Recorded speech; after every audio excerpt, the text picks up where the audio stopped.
I sent down my request for a ballot today, as a matter of fact, and they should get it to us in a couple of weeks. And absolutely, yes, it's a very important role that we all play as citizens, is to be included in those elections, and NASA makes it very easy for us to do that. So we're excited about that opportunity. And Marcia, same here. You know, it's a very important duty that we have as citizens, and looking forward to being able to vote from space, which is pretty cool. You asked what we miss, right? Of course, you know, the things that we always miss, our families. I miss my 2 dogs. I miss my friends. But you know what? Like Butch said, there are so many people on Earth that are sending us messages, and it makes you feel just right at home with everybody when we're able to have those conversations with our friends and family at home. So I know they understand. I know it's tough on them, as well as, you know, being away from home, of course. But everybody understands, and everybody's cheering for us to get back with Crew 9. Our next question will be with Tom Costello with NBC News. Hi, Butch and Sonny. Nice to see you both. Butch, I can't believe how fast your hair has grown in the few months you've been up there on station. Can I ask you this question? I'm just wondering, recognizing that you're both team players and veteran NASA astronauts, do you feel let down by Boeing and Starliner and the fact that this is clearly not something you planned for your life?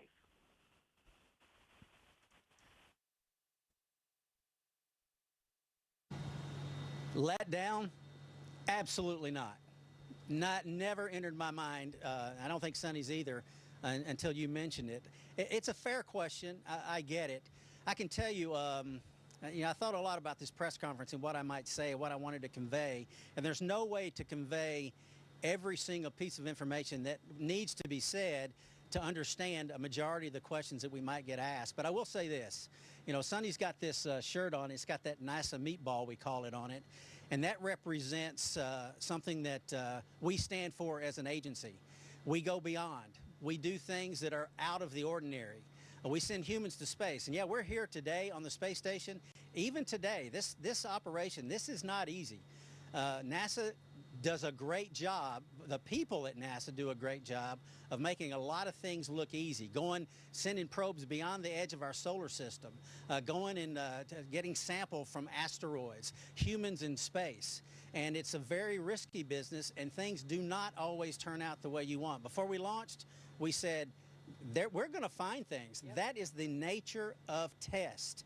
Every single test flight, especially a first flight of a spacecraft or an aircraft that has ever occurred, has found issues. That's things you just cannot think about. 90% of our training is preparing for the unexpected. And sometimes the actual unexpected goes beyond what you even think that could happen. And that's just the way it goes sometimes, because we are pushing the edges of the envelope in everything that we do. And it is not easy. And I'm grateful for the organization. I'm grateful for the people that are passionate about what they do, that we can make it look easy. We can go outside this International Space Station and do an EVA, a spacewalk, and things go off many times without a hitch, because we're making it look easy by dedicated efforts, monumental efforts on the ground and in space here to make it look that way. And it's like I said, it's not an easy thing to do, but that's not why we do it. Maybe we do it because it's hard, and pushing the envelope any envelope is very difficult, regardless of where you're at. And in space is certainly the case. We'll take our next question now from Stephen Clark with Ars Technica.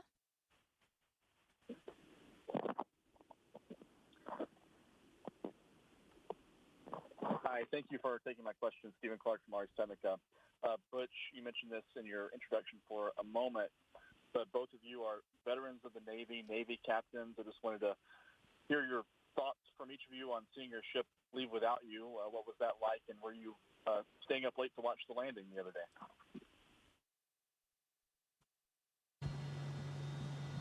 Well, we actually had a couple duties while we were getting ready to let Starliner depart.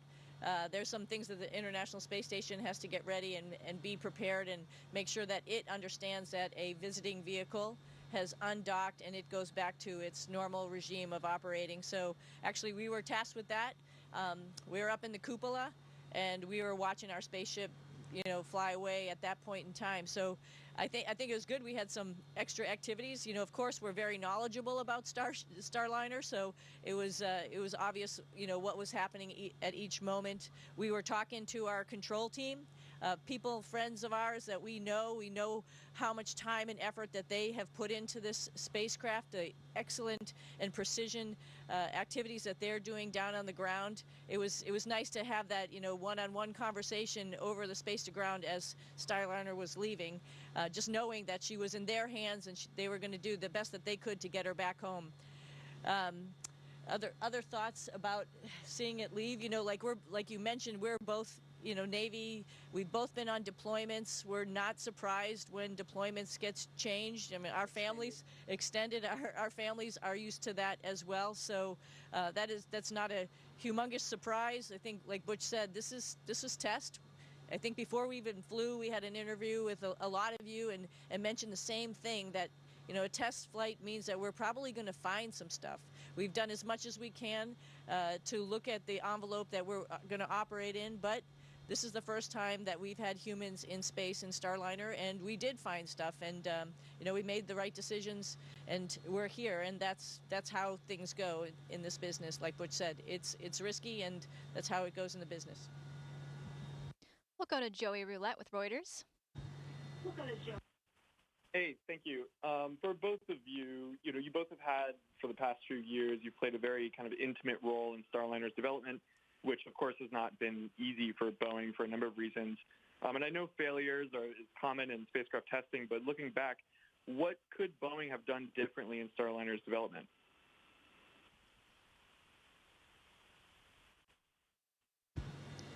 That is a very interesting and a very fair question. I'll say this. There is not enough time right now to go into all the details to make any answer I think that I could give make complete sense. I could say a few things and it would be taken the wrong way, a way that I didn't mean it to be. So for questions like that, all that will play out in the coming months. We've got lessons learned that we will go through. We will have discussions. We will be involved with those discussions, and things that need to change will change. Obviously, when you have an issues like we've had, there's some changes that need to be made. Boeing's on board with that. We're all on board with that. And I can tell you, when you push the edge of the envelope again and you do things with spacecraft that have never been done before, just like Starliner, you're going to find some things. And in this case, we found some things that we just could not get comfortable with putting us back in the Starliner when we had other options. There's many cases in the past where there have not been other options.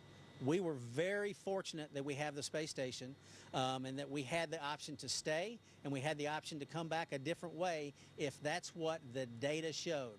I think the data could have gotten there. We could have gotten to the point, I believe, where we could have returned on Starliner, but we just simply ran out of time because there's other tests that need to be done and other assessments that need to be done, and had we had a little more time, then we could have done it. And why didn't we take the time? Well, it's the International Space Station. We've got 7 people, 7 USOS crew on board, 12 total, and we've been 6 on board for quite some time. And to staff the space station with 6 people, we've done it well, I think, over the last couple of months, but it's not prepared for that long term. And so we had to make some decisions on a timeline. And the timeline came to the point to where we had to decide, is Starliner coming back with us or without us? And we just did not have enough time to get to the end of that runway where we could say that we were going to come back with it. I think we'd have gotten there, but we just ran out of time. We'll take our question now from Jonathan Seri with Fox News. Thanks so much for taking the time to do this. Butch, you mentioned at the beginning of this news conference you appreciated all the prayers. You've been very forthcoming about your faith throughout this mission. I'm wondering how your faith has helped you throughout this mission and whether there are any ways in which this mission has informed or influenced your faith.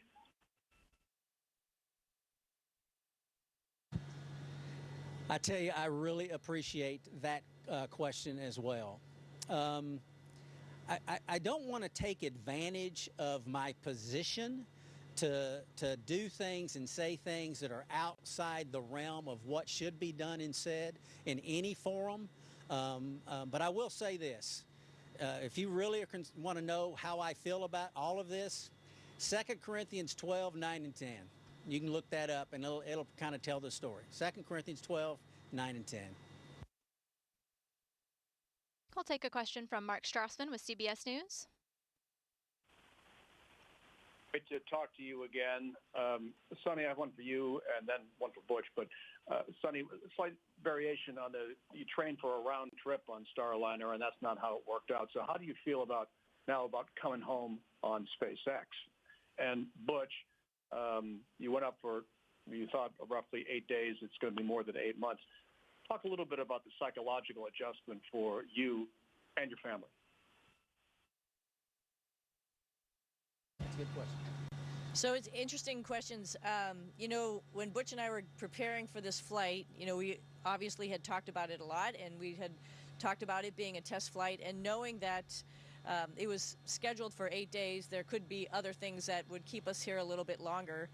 We've been training for not only Starliner, but also the International Space Station for a number of years. Both of us had been up here before, so we have a little bit of experience, and so we could dive right into the International Space Station training. So we are fully qualified crew members, both qualified in spacewalking, EVAs, and robotics for visiting vehicles. So the transition was not that hard. Both of us are mechanically inclined, righty-tighty, lefty-loosey. There's a lot of things to do on the space station when it comes to, maintenance and repair. Maybe we didn't get all of the science experiments, training before we left, because that was not really initially on the plate. But we're getting some OJT on-the-job training while we're up here. So we're blending right into the increment, particularly this 172, increment 72, because we'll be 2 of the U.S. crew members that are involved there. So I think the transition has been pretty smooth. It wasn't what we expected. However, we were prepared, and, the NASA, like Butch mentioned, has got us ready to go for that aspect. So flying home on SpaceX on a Dragon, there's been a Dragon here the whole time we've been here, of course, with Crew 8 that came up on the Dragon. So we've had the opportunity to go in the spacecraft, look at it, and work with our other crew members to get it ready to be our, emergency escape vehicle if we have to use it. And then, of course, we're getting some training on the Crew 9 vehicle as it comes up. We're excited to fly in 2 different spacecraft. I mean, we're testers. That's what we do. We look at different aircraft, spacecraft, whatever, evaluate it, and that's a pretty unique opportunity. I think, this was not the very first option. We wanted to take Starliner to the completion and land it back on land at home. But, you have to turn the page and look at the next opportunity and, do good for the agency and the country, and we'll come back with some evaluations of both spacecraft, and I think we're pretty fortunate for that. I think I remember your question. Sorry, I talked too much. No, it's good. It's good. Let me answer your question like this. So Sonny wore a NASA shirt to represent NASA and who we are with, right? I wore my Naval Aviator Pilot Astronaut Wings shirt. That's both of us. I'm NASA, she's Navy Pilot Astronaut Wings as well. These wings represent honor, courage, and commitment. NASA, our core values within the astronaut corps at Flight Operations Directorate, Johnson Space Center, we have core values that we stand by. And there's many of those. Many of those are biblical principles. I can sum it up in one word, and that's resiliency. We are tasked, and we learn, and we train to handle all types of situations. And this is not just at NASA. This is something Sonny and I have done for an entire career. And this is something that, she doesn't have children, but she has some nieces and nephews, and I know she instills in them the same thing I instilled in my daughters, my wife and I, and that is to be resilient.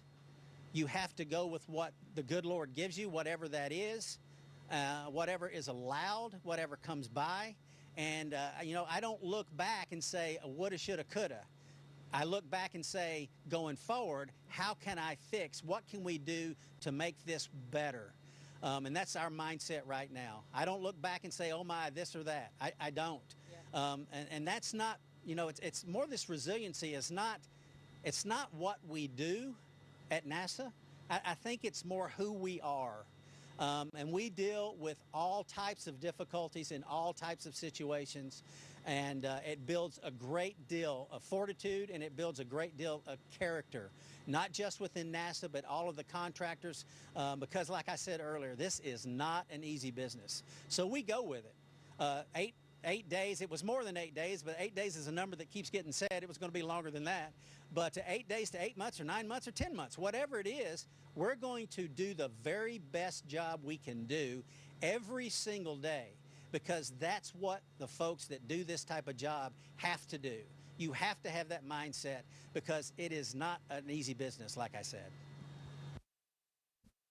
Thank you both. We'll take our next question from Jeff Faust with Space News. Hey, good afternoon. We had heard in some earlier briefings from NASA officials that you were able on some occasions to call in from station to some of the meetings they were having about Starliner.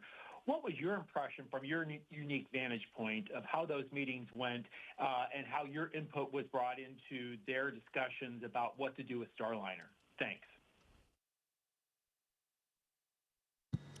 Thorough, all-encompassing, great character that we would hear in the room when there were disagreements, and there are. I mean, any kind of discussion like this, there's going to be disagreements.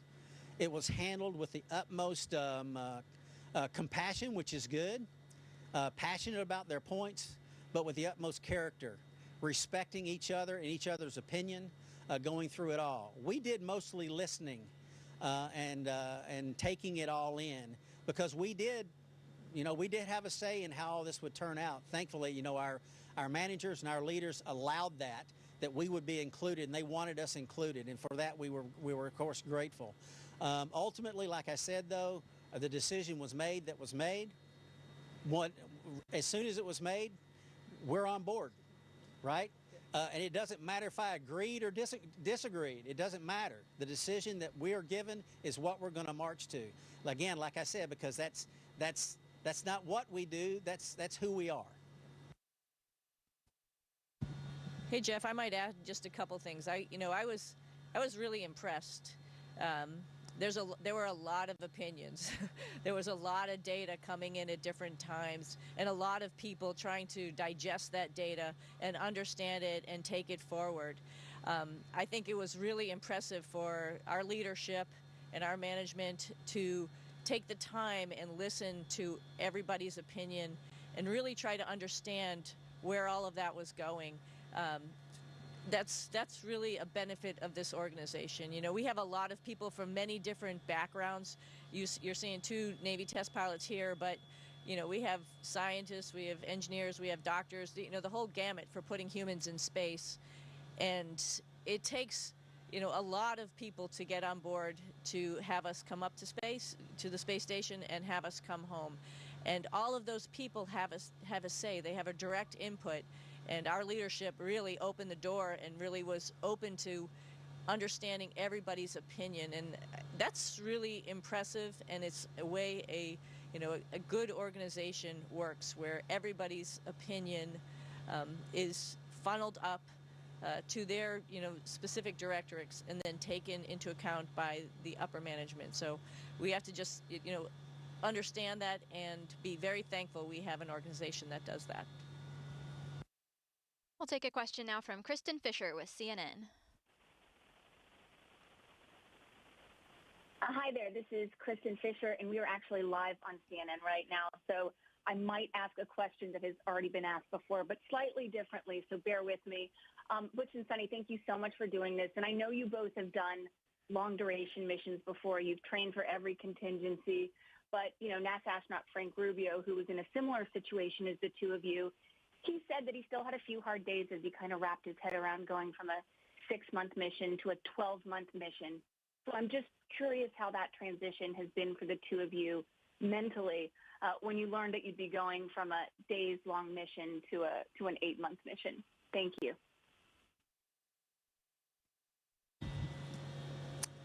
Well, like I said earlier, there's one thing that I try not to fret over. Maybe fret's the right word. things that I can't control, I'm not gonna fret over it. I mean, there's no benefit to it at all. Yep. So my transition was, maybe it wasn't instantaneous, but it was pretty close. Yeah. If I can't affect it, if there's nothing we can do, there's nothing we can do. So we march forward, carry out the plan of the day, as we used to say back in my AOCS days, and shortly thereafter. Aviation Officer Candidate School, by the way, that's what that means. And it was very short-lived, if at all, for me. Yeah. It's on. Yeah. Kristen, I just add two thoughts to that. You know, for us, I think that's Butch hit the nail on the head. You know, you sort of turn to and, you know, just take on the next activity of the day, and, you know, that's what we do. We're professionals. I think I have to say, though, in the back of my mind, you know, there's folks on the ground who had some plans, right? Like, you know, like my family, and so to spend some time with my mom. And I think I was fretting more about that, like the things that we had sort of all talked about and planned for this fall and this winter. And I think I was a little bit nervous, to be honest with you, to say, like, okay, I'm not coming home for it. But you know what? Like we both mentioned in the very beginning, everybody, you know, is on board and is supporting us while we're up here. So I think that fret went away real quick, as well as the idea of, like, hey, we're here, and we're going to be the best crewmates that we can be for our crewmates up here. That's great to hear, you guys. Our next question now will come from Lauren Grush with Bloomberg.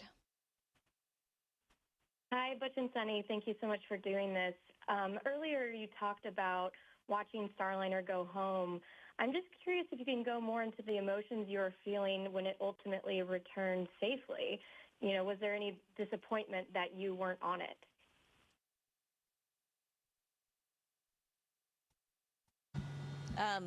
To be honest with you, I was so happy it got home with no problems.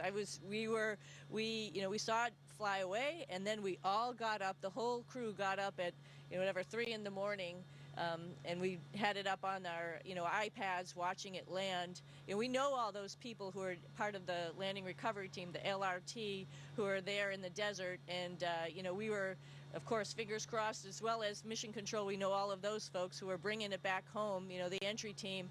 We could hear their voices. We could hear them communicating with each other. We got to see the video from some of our aircraft operating directorate folks who are out there doing IR video of the chutes opening.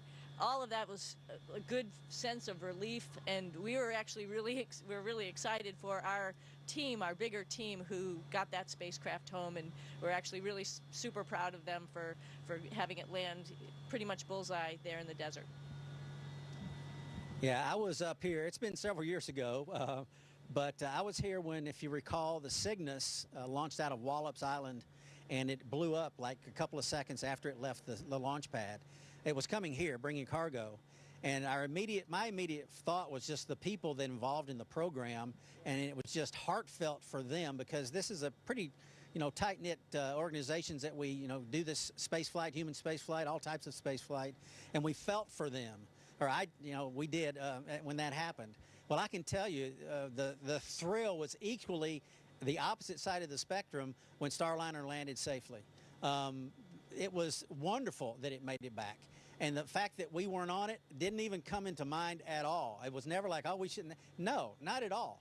The decision was made. Like I said, we flipped that bit. We go forward with the plan of the day, and we hope the best for all aspects of all space flight endeavors, regardless of where they are, regardless of what's taking place.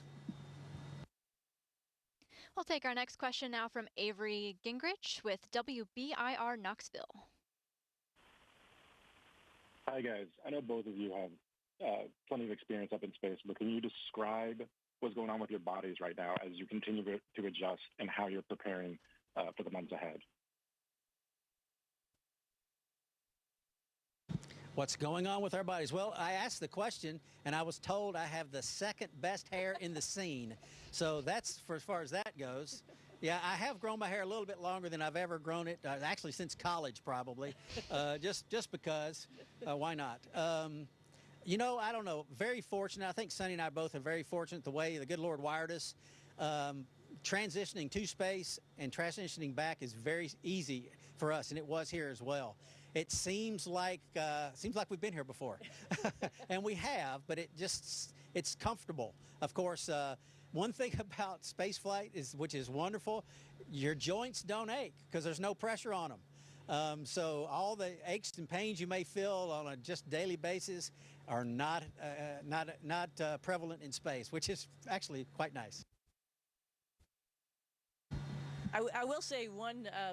I wouldn't say unfortunate. One thing, both Butch and I also like working out, so that's a good thing because, you know, when the mission was shorter, I sort of had a small timeline that I was going to really crank it out on the exercise equipment here because, you know, of course, you lose bone density and muscle mass.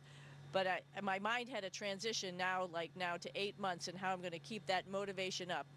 Again, good thing both of us like to work out. He's an early morning. He's up at like 4:30 in the morning to work out. I'm a little more about 6 a.m. But every day, I mean, it's every day that you have to do that. Every day we're on a cardiovascular exercise, either the bike or the treadmill. Every day we're on the advanced resistive exercise device called ARED, which allows us to do deadlifts and squats and allows us to keep our bone density in our hips and our feet. But that means we're going to have to do this for a little bit longer time.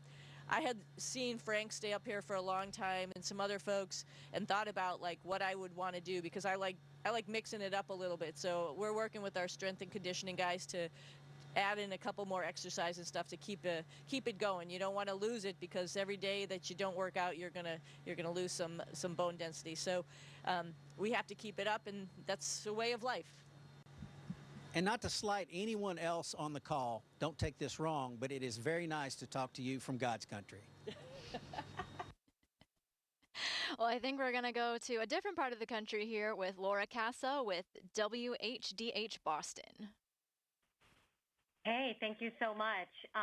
Sunny, this is for you. So many of your friends in Massachusetts are, of course, following your journey closely, cheering you on. What do you say to your Massachusetts family who are watching you from here on Earth?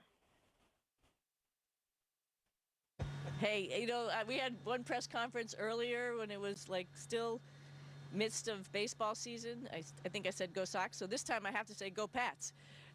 You know, again, now thank you for the call from God's country. I know that there's some really nice crispy apples right now that are getting picked off the tree. I was just talking to my family about that and some other folks that it would be nice if somebody put a New England apple in a spacecraft that was coming up here because you got the prettiest place on Earth with the fall coming up. We'll take a look at it from up here and try to take some pictures for you guys, but I know the Boston crowd is cheering us on, so we'll find a better place to park the car next time. All right, our next question comes from Ida with the New York Times. Hi, thank you so much for taking this question. The one thing that's been on my mind is that with the challenge of leaving family behind is one thing, but I wonder if there's like a silver lining for you with this like extended stay. And I'm not talking about all the great science you're going to do and the maintenance and all the work, but just this kind of home away from home. And I think maybe, Sunny, I heard your spouse say something about how this is like your happy place. If you could kind of candidly talk about that, about sort of getting this extra time that you didn't plan for and what that's like. Well, I'll tell you what. I'll answer this with respect to the family part. Trying times, and this is, my daughter's. I'm going to miss most of her senior year in high school. My youngest daughter, and my oldest daughter is a sophomore at East Texas Baptist University, and I wasn't able to be with her during the summer. But like I said earlier, we've tried to teach them the principles that are important and let them understand that trials, however you judge what a trial might be, makes you stronger. And in that respect, I'm grateful. I'm grateful that, it's played out the way it has. We're here, we're safe, we're in a place that we're both familiar with and doing things that we actually enjoy doing. And but for them, it is different, and they're going to learn from this, and they're going to grow from this, and like they never could have in any other situation. And for that, I am grateful. Yeah, and I think you hit the nail on the head. My husband has said that. My mom has said it before too. This is my happy place. I love being up here in space. It's just fun. Every day you do something that's work, quote unquote. You can do it upside down. You can do it sideways. So it adds a little different perspective. And about staying up here longer, one of the things I was sort of regretting about a short duration flight is I wasn't going to be able to share it with a lot of people. One of the things I like to do up here is sort of write like a little recap of the week and send it down to people so they can see what fun we're having and what kind of work we're doing up here, because it is so much different than being on Earth, and I think it opens up that door of making you think a little bit differently, just perspective. And I have that opportunity. I think I was on week 12 of writing a journal to send down to folks, and I'm really feel very fortunate about that, being able to send it to people and they can understand what we're doing up here and see that, we're living in a remote area, but we're doing world-class science as well as, living with other people, for the betterment of so much, and, being able to have a perspective out the window as well as a perspective upside down or sideways is something that I hope we can pass on to the rest of humanity. All right, our next question is with Aishwarya Kumar with ESPN. Hi, thank you guys so much for taking the time. My question is for Sunny, and it's a little philosophical, so apologies for that. But what do you feel in your body, your mind, and your soul when you run in space, and how does it compare to running on Earth?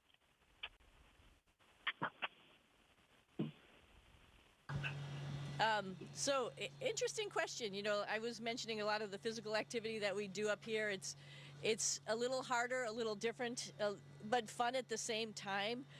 When I'm on Earth and I'm running or moving, there's a lot of things going on in your mind, but you can't get away from being on Earth. I love to take my dogs for a walk early in the morning, so you can, hear the birds singing and hear the day start here. That's really not the activity. It's sort of funny though that I just thinking about it, when I first got up here, I saw something fly by and I thought it was like a bug. But then I realized, oh yeah, we're up in space. That's not going to happen. So your mindset sort of changes. But then again, like I was just mentioning in the question beforehand, your perspective changes, and being able to be on the lifting device and looking right out the cupola window above you and seeing our planet go by, and then taking the moment to go and look in the window between sets, or just to have that moment to be quiet on the treadmill or whatever, it takes you to a different place, and it's very peaceful up here a lot of times. There's a lot of work that's going on, but it also gives you a time to be a little introspective, a little change your perspective on a lot of things how we do things on Earth. Like, it really is difficult for me to imagine people on Earth not getting along together. It's the one planet we have, and we should all really be happy that we're there together, because that's it. That's our place. So I think that's pretty much how I feel about that. It just changes your perspective. I can tell you, if you're looking for a guest picker for College Game Day, give me a call. Also, I've been asked several times, yes, I do have the SEC network. All right, well, that is all the time that we have. I want to sincerely thank you, Butch and Sunny, for participating today. We can't wait to follow along with the rest of your mission. Goodbye, good night, and thank you again. Station, this is Houston ACR. That concludes the event. Thank you to all participants. Station, we are now